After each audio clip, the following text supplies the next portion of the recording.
Dans R1 Le Mag, nous reviendrons sur l'intersaison de nos clubs de Régional 1 avec Antoine Husson et Damien Lozaïc du CA Lisieux. Également au programme de ce mardi soir, un inside au cœur de la préparation du FC Flair avec Mathis Le Cerf Gosselin.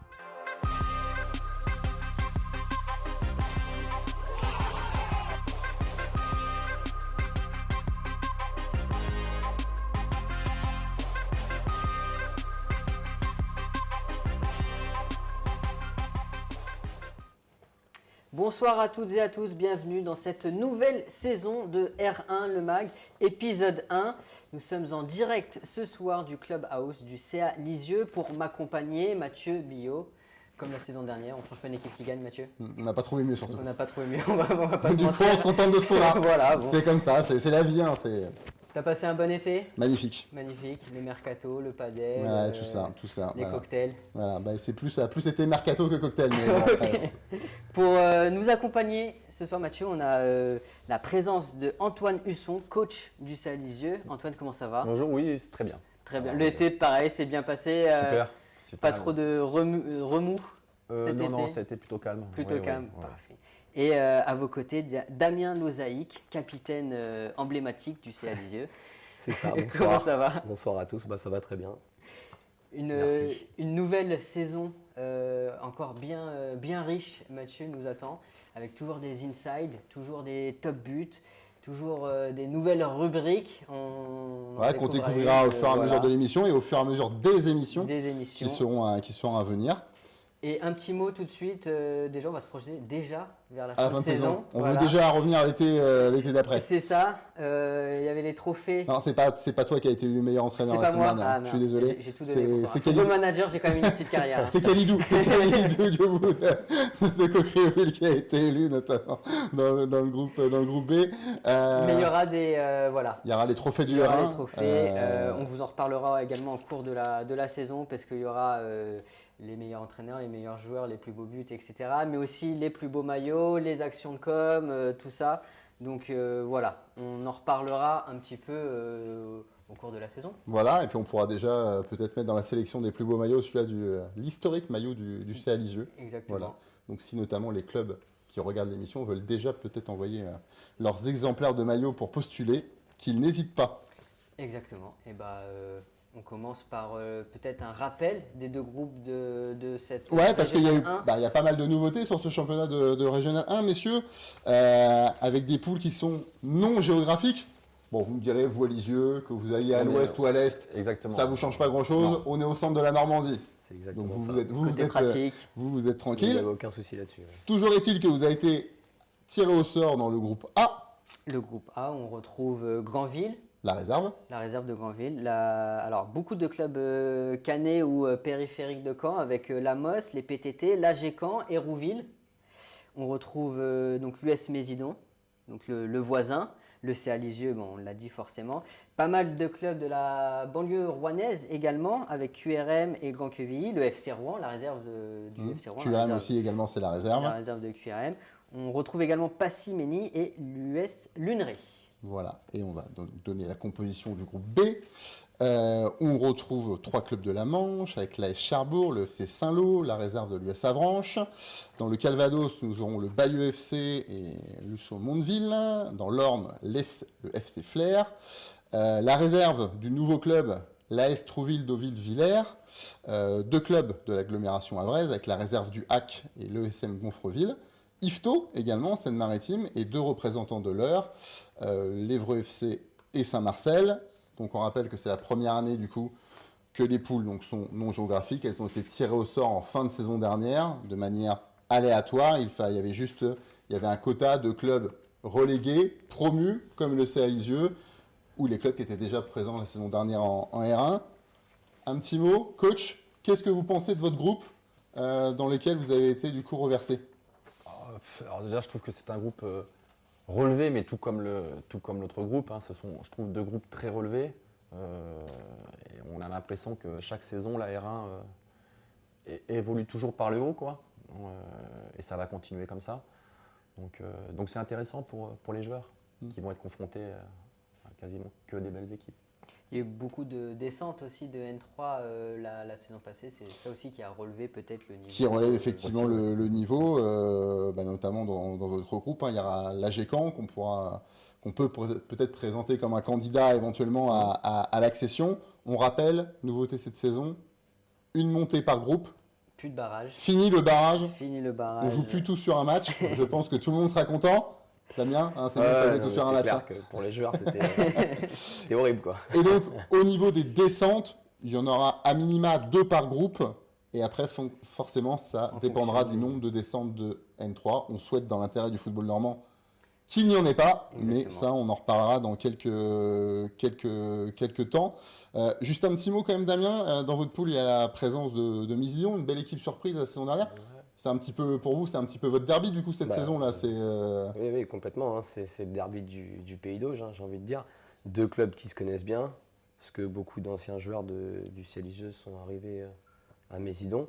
Donc voilà, hein, ça va être un match particulier. C'est un match déjà coché dans le calendrier Non, pas forcément. Tous les matchs sont importants, hein. Mais forcément, il aura une saveur particulière, ça c'est sûr. On rappelle quand même que si le CA Lisieux est en R1, c'est qu'il a été promu du coup la saison dernière. C'est un retour. Damien, depuis combien de temps le club n'avait pas été en R1 ? On a révisé avant l'émission. C'est pour ça que je me permets. C'est pas une colle que je te pose. Non, une petite quinzaine d'années. Ça fait exactement 14 ans que le club. C'est pas anodin quand même. Exactement. Voilà. Ça faisait longtemps que le club n'était pas revenu. Première fois depuis que la Normandie est réunifiée. Et ouais, à l'élite régionale. Donc c'est une grosse satisfaction. Et on voit, on n'est pas non plus dans n'importe quel club. Autour de nous, il y a des coupures de presse qui témoignent de l'histoire de ce club qui a évolué jusqu'en 3e division dans les années 80. Il y avait des derbies contre le SM Caen à l'époque, une lutte pour la montée, même je crois au milieu des années 80 pour aller en D2. Est-ce que le CA Lisieux est revenu à sa place, coach, entre guillemets ? Je ne sais pas s'il est revenu à sa place. En tout cas, aujourd'hui, la R1, pour lui, c'est une bonne place, j'ai envie de vous dire. Après, pour pouvoir aujourd'hui aller au-dessus, ça devient de plus en plus compliqué, hein, que ce soit pas pour le CA Lisieux, mais pour tous les clubs aujourd'hui. Pour tout le monde, ouais. D'un point de vue financier, il y a plein de choses, il y a plein de paramètres qui font que ça devient difficile. Mais aujourd'hui, je pense que le CA Lisieux doit rester en R1, quoi. Ouais, et ça serait déjà très bien. Ça sera déjà très bien. J'imagine que ce sera l'objectif. À moyen terme, voilà. Perdurer en R1, important. Et messieurs, pour perdurer en R1, ça passe par une bonne préparation. C'est mieux, il paraît. La transition est toute trouvée puisque les caméras de la Ligue de football de Normandie sont allées voir du côté du FC Flair comment ça se passait la préparation avec Mathis Le Cerf-Gosselin. Donc tout de suite, l'inside.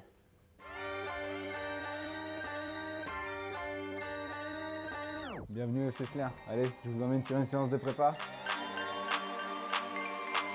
Ça va ?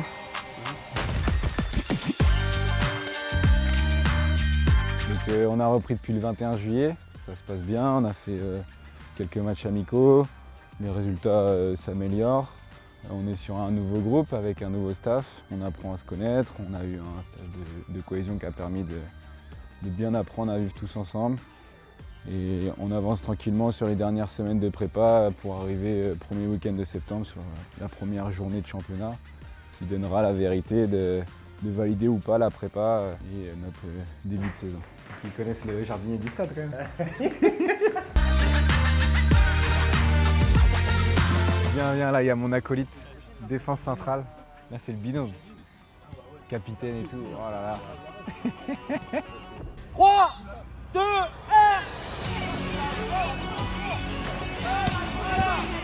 Vite, le ballon s'arrête pas, une paire, toujours une paire. Ça peut aller vite à toi. Ça va bien, là c'est un peu plus soft mais sur la prépa on a bien envoyé quand même. Mais ça va, c'est le jeu, on passe forcément par là. Bon, on est sur une reprise, donc on a fait un choix qui est un peu différent. On a au départ pris 30 joueurs pour essayer de regarder l'ensemble des joueurs du club, puisqu'en arrivant avec un nouveau staff, il a fallu qu'on évalue. Puis là, on est en train de monter en puissance avec un groupe qui se resserre et qui se rapproche de la compétition. Donc l'idée c'est de bien performer, d'être sûrement le plus haut possible dans le classement, de retrouver rapidement le niveau national parce que je pense qu'il y a une grosse demande au niveau du public et on a envie de bien faire.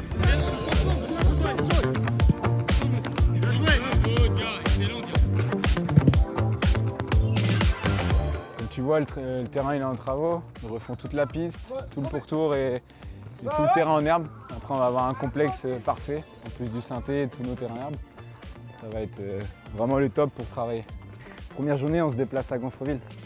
On va avoir à cœur de bien commencer pour tous les supporters qui vont se déplacer et puis pour bien commencer ce championnat.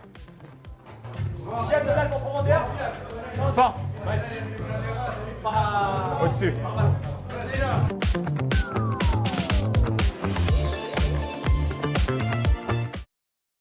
Messieurs, on a vu les images de la préparation du FC Flair. Je me tourne vers vous pour savoir comment votre préparation s'est passée, peut-être avec vous Antoine. Quels enseignements vous avez pu tirer de cette préparation? Alors, avant tout, oui, la préparation, elle s'est vraiment bien passée cette saison. Alors, sans doute dû à la montée du club en R1. Les joueurs se sont beaucoup investis. Ils ont un grand nombre de présences. Où on a multiplié quand même les séances sur ce mois d'août. Donc ça, c'était un point important. Et les enseignements qu'on peut tirer, c'est par rapport aux matchs amicaux qu'on a pu faire, même si les résultats sont un peu anecdotiques. On a joué beaucoup de R1 qui sont déjà en R1 depuis quelques temps. Et ça a pu nous permettre de voir un peu qu'aujourd'hui, si on veut y rester en R1, il va falloir augmenter quand même son niveau de jeu et que les joueurs progressent très vite. Voilà, et ça c'est important, qu'ils le sachent. Vous sentez qu'il y a un palier entre… Il y a un très très gros palier. Voilà, un très gros palier entre les deux niveaux. La saison dernière, on avait un statut de favori. Aujourd'hui, on ne l'a plus et il faut vraiment que les joueurs comprennent ça. Et ça va être très important pour eux. Aujourd'hui, il va falloir apprendre malheureusement à perdre quelques matchs et de suite réagir. Mais je pense que les matchs qu'on a fait là sur la préparation va les aider à ça. Là, je pense qu'aujourd'hui, ils ont compris que la rigueur est hyper importante. Il y a plein de paramètres comme l'aspect physique est très important aussi. La concentration, à chaque perte de balle, c'est quasiment un but qu'on va prendre, ce qui n'était pas spécialement le cas en R2. Et ça nous a permis de progresser à ce niveau-là sur ces matchs amicaux qu'on a pu faire. Vous êtes d'accord, vous? Ouais, je rejoins le coach. Hein. Le championnat, il demande une exigence, une grosse exigence. Hein. Donc on s'en est bien rendu compte sur les matchs de préparation et tant mieux. Ça remet aussi les têtes à l'endroit du coup, donc, et ça plonge tout de suite dans le bain. Donc c'est plutôt bien. La préparation s'est plutôt très très bien passée. Ouais. Une question, Mathieu? Non, je trouve que tu es parfait. Je bois tes paroles. Et ta préparation s'est bien passée? Je bois tes questions. Je n'ai pas été trop assidu, moi. Contrairement aux joueurs du SCA Lisieux, j'ai peut-être raté quelques séances depuis quelques années. Et ça se ressent après sur le terrain. Ça pardonne pas. Ça pardonne pas, en effet. On pourrait faire un point mercato maintenant, parce qu'il y a eu quelques mouvements il y en a eu même de intéressants. nombreux mouvements. On en a sélectionné quelques-uns. Oui. C'est une liste non exhaustive, comme Exactement. on dit. Donc on a Baptiste Fleury qui rejoint le FC Flair. En provenance du FC Saint-Lô, du coup. Teddy Godiche, donc, qui rejoint Hérouville. Et son coach fétiche, Benjamin Morel. Voilà. Oumar Conté, qui donc passe du National 2 à la R1 à Passimeni. L'inoxydable Omar Conté, effectivement. Qui faisait malgré tout partie des hommes forts, parmi les hommes forts de l'AS Villers, que ce soit en N2 ou la saison d'avant en N3. Non, sur le papier, c'est une très grosse recrue pour Passy. William Koulibaly qui fait son retour au FC Saint-Lô-Manche. Ouais, qui était à la Gécamp, du coup. Il fait de temps en temps l'aller-retour entre les deux clubs. C'est ça. C'est ces deux clubs, du coup. Ailey Diouf qui est de retour au CA Lisieux. Voilà, qui jouait, donc du coup, qui fait partie de l'équipe qui avait malheureusement de l'AS Trouville-Deauville, qui avait perdu le barrage d'accession contre Coquery, même si après, avec la fusion avec le voisin villarsois, finalement, ils sont quand même promus en N3, du coup. Morgan Ardouin. Un visage bien connu des pelouses régionales. Qui retourne également à l'Avant-Garde Caennaise. Voilà. Et Benjamin Renaud, qui fait également son retour au FC Bayeux. Voilà, l'un des meilleurs buteurs du championnat la saison dernière, sous le maillot de la Maladrerie. Exactement. Voilà. Alors, il y a évidemment d'autres mouvements, on ne pouvait pas tous les citer. Non, mais il y a des dizaines des mouvements dans chaque Voilà. club, y compris au CA Lisieux. Je ne sais pas, est-ce qu'il y a un petit mouvement, Damien, qui vous a marqué cet été En toute objectivité. Ouais, je vais pas être hyper objectif, mais bah forcément, nous, vous en avez parlé, hein, donc je vais revenir dessus, sur l'arrivée de Hailey. C'est un retour dans son club formateur, et on connaît la qualité du joueur, et la qualité de l'homme surtout. Voilà, on sent qu'il a déjà une présence dans le groupe, que ce soit sur le terrain, sur ses performances, mais aussi dans le vestiaire. Il est hyper important, quoi. Donc ça va faire du bien. Et tu as joué avec lui déjà Ouais, j'ai évolué avec lui à Deauville, à l'époque, il y a déjà quelques années. Donc c'est des retrouvailles. C'est exactement ça. Coach, est-ce que, d'un point de vue général, est-ce que c'est facile de recruter en R1 ? Est-ce que c'est facile de recruter au CA Lisieux ?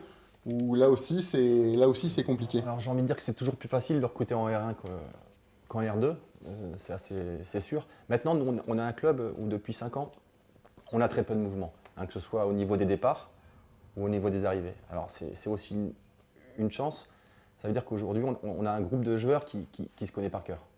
Et je pense que pour aborder cette nouvelle saison, c'était hyper important. Alors on va chercher des joueurs par rapport à certains postes précis, mais on ne prend pas pour prendre, on évite de faire ça. Voilà. Donc il y a une stabilité au Il y niveau a du une groupe, stabilité au niveau du groupe. qui doit être un des éléments du succès du CA Lisieux d'hier, mais aussi d'aujourd'hui maintenant, du coup. Voilà. Mathieu, on va se projeter sur cette première journée. Qui a lieu ce week-end, du coup, Dès ce samedi et week-end. dimanche. Avec déjà quelques affiches intéressantes, donc vous les voyez à l'écran. On peut peut-être parler du CA Lisieux. Du match de nos invités. Premier rendez-vous, déplacement chez la réserve de QRM. Si je ne me trompe pas, l'année dernière, qui a fini deuxième de son groupe, Exactement, ouais. avec une grosse attaque. Certains garçons, d'ailleurs, qui composaient l'attaque de la réserve de QRM, ont eu un peu de temps de jeu en national en début de saison, en attendant que le mercato de l'équipe première soit terminé. Qu'est-ce que ça vous inspire, ce premier match ? Moi, alors déjà, c'est la seule équipe réserve professionnelle dans le groupe. Il faut savoir que QRM est quand même un club pro. Donc je pense que pour les joueurs, commencer par un club professionnel, même si ce n'est que la réserve et pas l'équipe première, c'est beau. Ouais, C'est beau. complètement. Damien, qu'est-ce que tu en penses, du coup ? C'est le gros morceau, quoi, j'ai envie de dire, hein. Voilà. Ça fait partie des gros morceaux du championnat. Donc, on s'attend à un match difficile, ça c'est sûr. Mais bon, pour une entrée en matière, il faut le jouer de toute façon. Donc, on va aller jouer et puis on va essayer d'aller faire quelque chose quand même là-bas, hein. On va faire quelque chose. Ouais. Ouais. C'est Ah, sûr. on se rappelle dimanche matin, si vous voulez. Exactement. On en reparle, on voit ça. On voit ça. Ah, c'est sûr. Le groupe B, bien entendu. Le groupe B, évidemment. Où on retrouve, on l'a dit tout à l'heure, la réserve du Havre, Yvetot, Gonfreville, avec 2 matchs dimanche, réserve de l'ASTDV et Saint-Marcel qui joue aussi le dimanche à domicile. Donc un beau programme en perspective pour cette première journée de championnat. Voilà, je pense qu'on a fait le tour pour le R1 Masculin. On a une nouvelle rubrique cette saison pour le R1 féminin. C'est notre rubrique 3 questions A. Et donc c'est toi qui t'es chargé. Et donc pour inaugurer la rubrique, on a fait appel à la nouvelle capitaine du FC Rouen, Maëlys Soulier, le FC Rouen féminin qui avait fini champion régional la saison dernière, qui malheureusement pour elle, et peut-être malheureusement d'ailleurs pour le football normand, avait perdu en barrage d'accession pour aller en D3, car le règlement fait que l'équipe qui finit première en R1 féminin ne peut pas accéder directement. Voilà, donc on a fait appel à la nouvelle capitaine pour savoir un petit peu c'était quoi un peu les ambitions de ce FCR à la sauce féminine pour cette saison 25-26. Et on regarde ça tout de suite.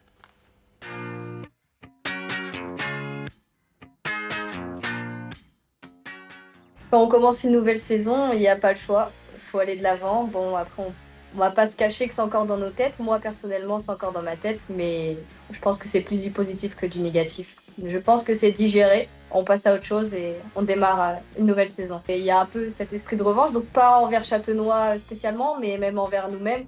Essayer de se féliciter et quand même de la saison qu'on a fait l'année dernière. Même on n'a pas été récompensé l'année dernière. Alors, on espère l'être cette année. Mais je pense qu'il fallait pas non plus griller les étapes. On n'était pas prête, on le savait, et on avait pris beaucoup d'avance sur le projet qui était lancé de base. Donc c'est une déception parce qu'en tant que compétitrice et compétiteur pour le staff, etc., on veut gagner, mais c'est pas affolant qu'on n'ait pas réussi non plus. Évidemment. On est dans le même état d'esprit, la même envie, le même objectif. On va essayer de refaire la même saison, voire encore mieux. Et l'objectif reste le même et encore mieux cette fois, c'est d'accéder à la D3, pas juste d'accéder au barrage. C'est différent, on a perdu de très bons éléments, mais on a récupéré de très bons éléments aussi, des plus-values qui apportent beaucoup de choses à l'équipe sur plusieurs points. C'est une saison différente et une équipe différente, plus forte je sais pas, moins forte je sais pas, mais je pense que mentalement on est déjà très forte. Donc je pense que c'est une grosse force aussi. On a beaucoup de chemin à parcourir encore, nouvelle équipe, on recommence à zéro, mais qu'on n'a pas peur, on travaille, on a un groupe très travailleur, très prometteur, et voilà, on essaye de travailler avec ce nouveau groupe sur ce qui n'a pas été l'année dernière, et ça prend plutôt bien, donc je pense qu'on va apprendre de nos erreurs et on va faire apprendre aux anciennes nos erreurs pour pas qu'elles aussi elles les reproduisent. Ça nous fait pas peur. Ça me fait pas peur et je parle avec beaucoup d'assurance. Je dis pas que le match est joué, loin de là. On sait très bien. Mais je pense que moi, j'adore commencer les saisons comme ça, pas du gros. Voilà, ça nous motive, c'est super motivant. Merci Mathieu pour cet entretien. Moins on me voit, mieux je suis meilleur. C'est mon talent, c'est ma patte ça. On te voit pas, on t'entend pas, mais voilà. Le truc est génial, comme quoi c'est fou, hein. Faut se poser les bonnes questions. Ouais. Un petit coup d'œil sur cette première journée. Qui commence également ce week-end. Tous les matchs ont lieu dimanche à 15h. Voilà, vous pouvez les voir à l'écran. On y reviendra un petit peu sur les grands rendez-vous à venir dans quelques instants, les grands rendez-vous du mois à venir. Jusqu'à notre prochaine émission d'ici quelques instants. Et donc un petit point sur le règlement, mais tu l'as dit, c'est... Alors effectivement, donc l'équipe qui finit première aura le droit de disputer le barrage d'accession contre un autre champion régional du coup. Et les équipes qui finiront à minima aux 2 dernières places seront reléguées en R2. Je pense qu'on a été assez complet. On peut jeter un coup d'œil maintenant sur les prochains rendez-vous, les premiers rendez-vous de cette saison, tout à fait, 2025-2026, avec déjà des beaux rendez-vous. Un derby du côté de Rouen, avec la réserve du FC Rouen qui reçoit Grand-Quevilly. Relégué du coup de N3. Dès la première journée. En J2, on aura un derby canet. Ouais, un des nombreux derbys canets de la saison, cette poule-là. Donc la Maladrerie qui reçoit l'Avant-Garde cannaise. Ouais. En J3, on en aura parlait. Un derby du Pays d'Auge, cette fois. Il arrivera de bonne heure. Donc le samedi 4 octobre. Donc Mésidon qui reçoit le CA Lisieux. Et dans le même temps, il y aura donc les PTT qui recevront Hérouville. Voilà, les PTT relégués de N3 contre Hérouville, promu au même titre que le CA Lisieux. Du coup, en R1. On passe au rendez-vous du groupe B. Ouais, tout à fait. Le groupe B, en J1, il y a une affiche intéressante entre Yvetot, qui a fait une très belle saison l'année dernière, et le promu, le Retour d'Évreux au plus haut niveau régional, un club qui se reconstruit sous l'impulsion notamment du président Samuel Brigantino. Donc voilà, premier rendez-vous ce samedi. La deuxième journée, on a mis en avant un autre promu, et pas n'importe lequel, l'Aix-Cherbourg, également un club qui a évolué en 3e niveau national comme le CA Lisieux et qui affrontera une réserve du Havre qui a l'ambition de ne pas s'éterniser à ce niveau-là, même si c'est malgré tout leur 2e saison pour cette jeune classe. Et début octobre, on a mis en avant le match entre le FC Flair et Luçon-Mondeville. Mondeville promu également. Le FC Flair relégué de N3, on l'a vu avec son nouveau coach Franck Dechaume dans l'Inside, qui a l'ambition de remonter. Hein, voilà, il n'y a pas au moins, il laisse pas place au suspense sur leurs ambitions. Et on a aussi mis en avant le duel entre le SM Gonfreville, toujours un client en R1 qui peut jouer les troubles faites. Et également, c'est aussi ce qu'on pourrait dire du Bayer FC qui se déplacera à Gonfreville début octobre. Et du côté des féminines, du coup? Ouais, et bien féminine, donc ça commence ce week-end. Donc il y a un derby canet également entre, j'ai envie de dire, l'historique dans le football féminin qui est l'Avant-Garde et un promu qui vient du niveau R2, un promu qui grimpe les échelons, donc l'Amos. On a aussi un choc, comme on a pu le voir dans la rubrique 3 questions 1 avec Maëlys Soulier, entre le premier de la phase régulière de l'année dernière, le FC Rouen, et son dauphin, Évreux. Forcément, elle y faisait référence, les équilibres ont pu un petit peu bouger, les effectifs avec les mouvements, mais c'est quand même un choc pour commencer. Et donc pour le deuxième week-end de compétition, mais qui sera la J5, cherchez pas, ça, c'est les particularités du calendrier régional. On n'a jamais compris pourquoi. En tout cas, ça donnera lieu au derby de la Manche, j'ai envie de dire, entre l'Èche Cherbourg et le FC Saint-Lô. C'est une affiche qui sera particulièrement attendue chez les garçons car elle aura lieu. Et donc du coup, on aura déjà le premier round avec les féminines. Et on peut se féliciter d'une chose, Mathieu, cette saison, c'est qu'en régionale 1 masculine, la J1 commence par Commence le premier week-end. Voilà. C'est fou. On n'arrête pas le progrès. C'est magnifique. Messieurs, je pense qu'on a fait le tour dans cette émission. On n'a plus qu'à vous souhaiter une bonne saison. Qu'est-ce qu'on peut vous souhaiter? Tout simplement qu'elle se passe de la meilleure manière et qu'on mette 3 équipes derrière nous pour être sûr. Pour être tranquille, pour pas dépendre des copains de N3 du coup. Tout simplement, voilà, c'est exactement ça. Donc voilà, ce qu'on peut nous souhaiter pour cette saison. Et puis moi, en tout cas, je vous remercie. Et ça fait toujours plaisir de penser aussi à Lisieux et puis à nous. Oui, c'est ça. D'avoir été invité, c'est toujours un plaisir. Le plaisir est partagé. On a des rendez-vous dès demain sur le Facebook de la Ligue avec le tirage au sort de la Coupe de France. Qui concernera également nos invités, voilà, forcément. Dans cette première partie de saison, pour tous les clubs régionaux, c'est des rendez-vous très importants. En plus, on arrive au 3e tour. Si on gagne, messieurs, qu'est-ce qu'on récupère? Ah, c'était un piège. Ah oui, les maillots. Les maillots. Et Ah, quand même, voilà. Je voulais voir si vous étiez pas au paquet là, quand même, et tout, voilà. C'est ça. Exactement, les fameux maillots de la Coupe de France. Et donc nous, Mathieu, on se donne rendez-vous le mois prochain. Voilà. Il y aura quelques journées de Début passé, octobre, normalement, il y aura 3 octobre. journées de passé d'ici là. Et on fera une première photographie du championnat à ce moment-là, où on sera dans un nouveau club. Exactement. On n'a plus qu'à souhaiter un bon début de saison à tous les clubs. Merci de nous avoir suivis et on se donne rendez-vous donc en octobre. Salut.